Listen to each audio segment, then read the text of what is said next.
Hello बच्चा party. In previous class हमने देखा था एक्सरसाइज नंबर 15।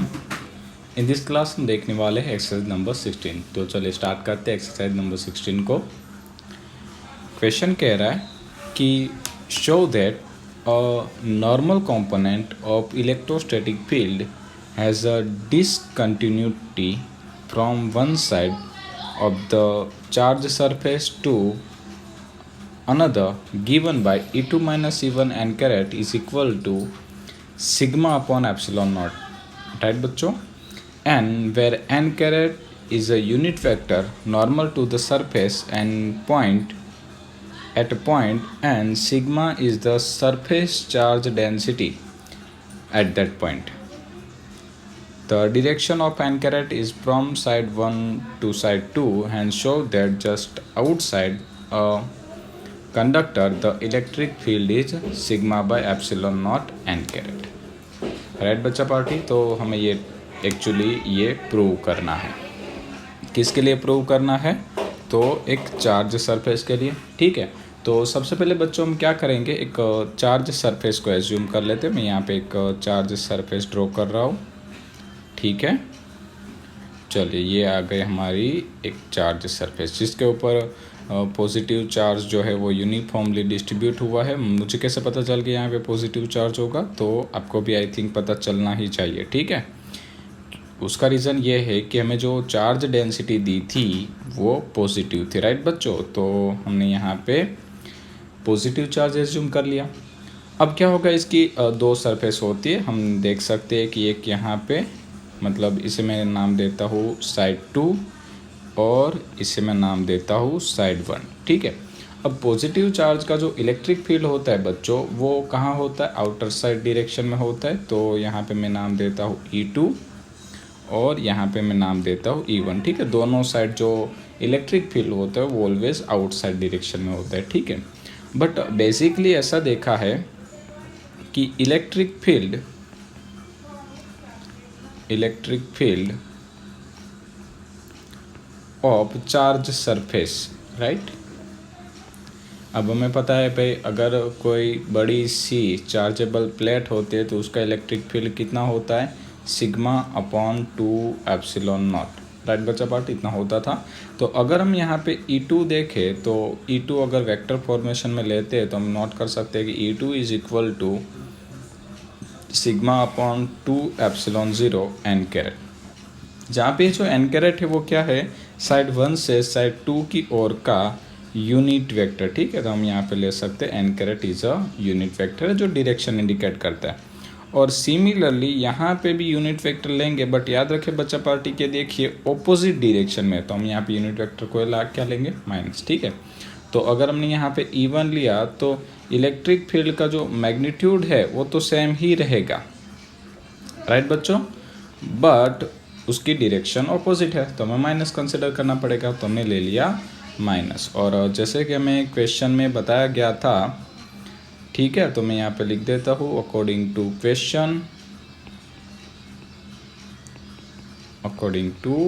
अवर क्वेश्चन, राइट बच्चों।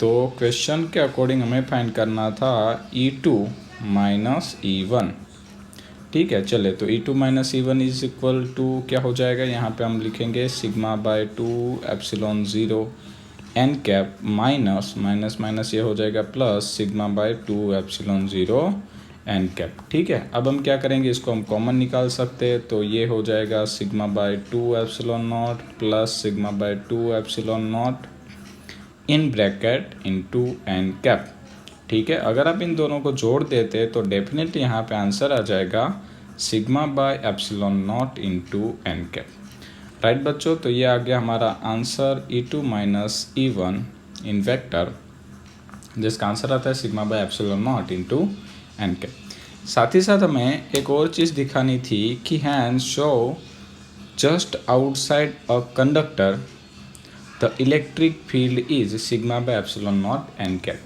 अब आउटसाइड ऑफ द कंडक्टर यानी क्या होता है? तो क्या अगर सपोज हम कोई भी कंडक्टर एज्यूम करते हैं बच्चों, तो हमें पता है कि कंडक्टर की इनसाइड पॉइंट पे इलेक्ट्रिक फील्ड है वो जो ऑलवेज ज़ीरो ही होता है, ठीक है। तो मैं यहाँ पे उसे लिख देता हूँ कि inside of conductor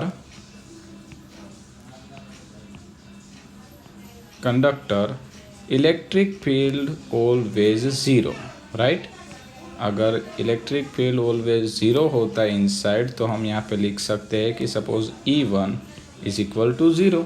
अगर E1 ज़ीरो हो गया तो अगर हम इस रिजल्ट का यूज़ करेंगे तो हमें यहाँ पे मिल जाएगा E2 is equal to sigma upon epsilon zero N cap, right. जो E2 है वो आउटसाइड डायरेक्शन का इलेक्ट्रिक फील्ड है। तो देखिए हमें इसका भी आंसर मिल चुका है कि कंडक्टर का जो इलेक्ट्रिक फील्ड है वो always sigma by epsilon not होता है और जो एन कैरेट है वो डायरेक्शन इंडिकेट कर रहा है। चलिए, तो इसी के साथ हमारा जो ये पॉइंट ए था वो कंप्लीट होता है। अब हम बात करते हैं पॉइंट बी की। तो पॉइंट बी क्या कह रहा है कि show that the tangential component of the electrostatic field is continuous from one side of a charge surface to another, ठीक है। और साथ में हमें हिंट भी दी गई थी, for a use Gauss law and B use the fact that work done by electrostatic field on a close loop is zero, ठीक है बच्चों। यानी कि हमें यहाँ पे ये प्रूव करना है कि अगर कोई टेंजेंशियल कंपोनेंट है इलेक्ट्रिक फील्ड का तो ऑलवेज कंटिन्यूस फॉर्मेशन में होता है, वो डिसकंटिन्यूस फॉर्मेशन में नहीं होता, ठीक है। तो उसे प्रूव करने के लिए हमें एक स्लाइड लेनी पड़ेगी, तो मैं एक एक्स्ट्रा स्लाइड का यूज़ करूँगा। चलिए हम कैसे करेंगे, ध्यान दीजिए। सपोज़ हम यहाँ पे कोई एक कंडक्टर लेते, ठीक है, कोई एक सरफेस लेते, उसके ऊपर चार्ज डेंसिटी थी सिग्मा, तो मैं उसे डिस्ट्रीब्यूट कर देता हूँ यूनिफॉर्मली पॉजिटिव चार्ज को, राइट बच्चों, आप देख सकते हैं। चलिए, अब ऑलवेज जो इलेक्ट्रिक फील्ड होता है, सपोज़ यहाँ पे इसका इलेक्ट्रिक फील्ड इस डायरेक्शन में है, तो हम नोट कर सकते हैं कि इलेक्ट्रिक फील्ड जो है उसके दो कंपोनेंट होंगे, ठीक है। सपोज़ मान लीजिए कि यहाँ पे अगर ये थीटा एंगल बनाता है तो ये हो गया उसका ई कोस थीटा और ये हो गया इसका ई साइन थीटा कंपोनेंट, राइट बच्चों। तो हम नोट कर सकते हैं कि ये जो है वो इलेक्ट्रिक फील्ड का परपेंडिकुलर कंपोनेंट है, ठीक है, यानी हम इसे रेडियल कंपोनेंट कह सकते हैं, रेडियली आउटवर्ड कंपोनेंट। और ये जो हमारे पास बचा है वो उसका पैरेलल कंपोनेंट, यानी कि इसी को ही हम टेंजेंशियल कंपोनेंट कहते हैं, ठीक है, टेंजेंशियल कंपोनेंट, राइट बच्चों। तो हमें इसी टेंजेंशियल कंपोनेंट की बात करनी है कि ये जो कंपोनेंट है वो ऑलवेज कंटिन्यूस होना चाहिए, ठीक है। तो हम उसे कैसे प्रूव करेंगे, ध्यान दीजिए मेरे पास। अगर मान लीजिए कि यहाँ पे इलेक्ट्रिक फील्ड जा रहा है, इलेक्ट्रिक फील्ड की डायरेक्शन यहाँ पे है, तो भाई अगर हम इस पॉइंट पे जाएंगे तो इलेक्ट्रिक फील्ड की डायरेक्शन यहाँ पे होगी, टेंजेंशियल इलेक्ट्रिक फील्ड की। सिंपल है, अगर हम यहाँ पे रहेंगे तो इलेक्ट्रिक फील्ड की डायरेक्शन कुछ यहाँ जाएगी, यहाँ पे जाएंगे इलेक्ट्रिक फील्ड की डायरेक्शन कुछ टेंजेंशियल डायरेक्शंस में चेंज होती जाएगी और ऐसे ऐसे ऐसे कंप्लीट होती जाएगी, ठीक है। सपोज यहाँ पे अगर हमने किसी चार्ज, एक स्मॉलेस्ट टेस्टिंग चार्ज को रख दिया, तो वो जो स्मॉलेस्ट टेस्टिंग चार्ज है वो क्या करेगा, according to direction of tangential component of electric field, वो मोशन करता करता, मतलब अगर वो यहाँ से मोशन करना स्टार्ट करेगा तो इस इलेक्ट्रिक फील्ड के अंडर मोशन करता हुआ वो कहाँ पहुँचना चाहिए, यहाँ पे, राइट।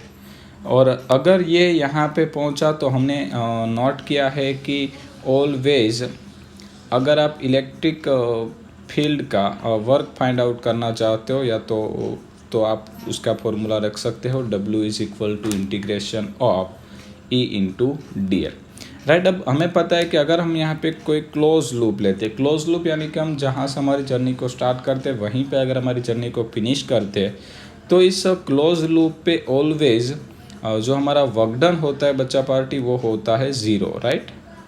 तो हम यहाँ पे उस कॉन्सेप्ट का यूज़ करेंगे, क्लोज लूप पे इलेक्ट्रिक फील्ड में वर्क डन ज़ीरो होता है। अब ये ज़ीरो क्यों हो गया, तो उसके पीछे रीज़न ये है बच्चों कि हमारा जो इलेक्ट्रिक फील्ड है वो एक कंजर्वेटिव फील्ड है, ठीक है। और कंजर्वेटिव फील्ड में हमेशा याद रखा जाए बच्चा पार्टी की जो भी कंजर्वेटिव फील्ड होता है उसमें ऑलवेज क्लोज लूप पे वर्क डन ज़ीरो ही रहता है, ठीक है। तो हमने यहाँ पे नोट भी कर दिया कि electric field is a conservative field, so work done on close loop is always zero. तो यहाँ पे हमने ले लिया integration of E dot D L is equal to zero. Right बच्चों, अब नोट करिए कि अगर आपको integration of E dot D L को ज़ीरो करना है तो आपके पास दो रास्ते हैं। या तो जो ये डी एल है यानी कि लेंथ ऑफ द पाथ, ये जो डी एल है उसे हम कहेंगे लेंथ ऑफ पाथ, राइट बच्चों। और सिमिलरली जो ये इलेक्ट्रिक फील्ड है, ठीक है, इसे ये इलेक्ट्रिक फील्ड है और इस इलेक्ट्रिक फील्ड को हमने लिया था tangential component of electric field, ठीक है। तो यहाँ पे आप देखिए कि क्या होना चाहिए, तो कि भाई अगर आपको इस पूरे कॉन्सेप्ट को ज़ीरो करना है, वर्क को ज़ीरो करना है, तो डेफिनेटली इन दोनों में से एक का ज़ीरो होना ज़रूरी है, ठीक है। तो यहाँ पे आप देखिए कि ये जो लेंथ ऑफ द पाथ है वो तो कभी भी ज़ीरो नहीं हो सकती, क्योंकि अगर length of the path zero हो गई इसका मतलब ये होगा कि आपने कोई वर्क डन ही नहीं किया, ठीक है। और यहाँ पे तो वर्क डन हो रहा है, उसका मतलब कि आपका जो इलेक्ट्रिक फील्ड है, ठीक है, उसे आपको कंटिन्यूसली या तो ज़ीरो करना पड़ेगा या तो कांस्टेंट मानना पड़ेगा। अगर कांस्टेंट होगा तो ये इलेक्ट्रिक फील्ड बाहर निकल सकता है और आपको कोई ना कोई वर्क डन मिल सकता है, ठीक है, और ये ज़ीरो हो सकता है। सपोज़ मैं आपको बता दूं कैसे। तो अगर आपने ई को बाहर निकाल लिया, अगर ये ई जो कंटिन्यूस फॉर्मेशन में होगा, कंटिन्यूस फॉर्मेशन यानी कि कांस्टेंट, ठीक है, कंटिन्यू यानी आप मान सकते हो कि उसकी जो वैल्यू है वो कांस्टेंट है, कंटिन्यू चेंज नहीं हो रही है, तो आप इंटीग्रेशन ऑफ डी एल ले सकते हो। और अगर इंटीग्रेशन ऑफ डी एल लिया और क्लोज लूप के लिए ज़ीरो हो जाएगा, क्योंकि यहाँ पे integration of close loop zero ही होगा, ठीक है। तो आप इस कंडीशन को फुलफिल कर सकते हो, बट उस कंडीशन को फुलफिल करने के लिए आपको ई जो है इलेक्ट्रिक फील्ड जो है उसे बाहर निकलना पड़ेगा। और अगर आप बाहर निकालोगे इंटीग्रेशन में तो सिंपल फंडा है कि तो वो कैसा होगा, कंटिन्यूस होगा, ठीक है। मतलब हम कह सकते हैं कि जब भी इलेक्ट्रिक फील्ड का जो ये टेंजेंशियल कंपोनेंट है वो आपको कंटिन्यूस फॉर्म में ही दिखेगा, तो ही इस रूल्स को हम फॉलो कर सकते हैं, ठीक है। तो यहाँ पे ये प्रूव होता है कि जो इलेक्ट्रिक फील्ड का टेंजेंशियल कंपोनेंट है वो एक कंटिन्यूस क्वांटिटी होगी, राइट बच्चा पार्टी। आई थिंक ये क्वेश्चन आपको अच्छे से समझ में आया होगा। इन नेक्स्ट क्लास हम मिलेंगे एक्सरसाइज नंबर 17 के साथ। Thank you.